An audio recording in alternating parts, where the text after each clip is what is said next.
পৃথিবীর কোন শক্তি, কোন ন্যাটো, কোন ইউনাইটেড নেশনস, কোন ইউরোপিয়ান ইউনিয়ন, কোন IMF, কোন ওয়ার্ল্ড ব্যাংক, কোন সাম্রাজ্যবাদী শক্তি এই ভবিষ্যৎবাণীকে ঠেকাতে পারবে না। আপনি ওদেরকে চেষ্টা করতে দেন।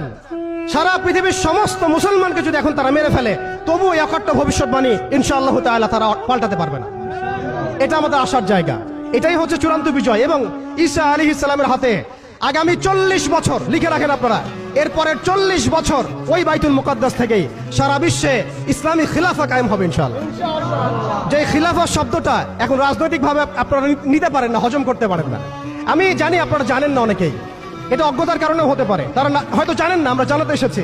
এই যে খিলাফা শব্দটা তারা নিতে পারে না, এই খিলাফাই হবে পৃথিবীর শেষ শাসন ইনশাআল্লাহ তাআলা। এই খিলাফা দিয়ে বিশ্ব শুরু হয়েছিল, এই খিলাফা দিয়েই বিশ্ব শেষ হবে। ঈসা আলাইহিস সালাম 40 বছর ওই জেরুজালেম থেকেই এই বিশ্বকে শাসন করবেন ইনশাআল্লাহ তাআলা। এটা লেখা হয়ে গেছে, কুদিয়াল আমর, এটা কেউ চেঞ্জ করতে পারবে না। এখন মাঝখানের এই সময়টুকুতে জায়নিস্ট আসলে কি করেছে এবং আমরা কোন কোন জায়গায়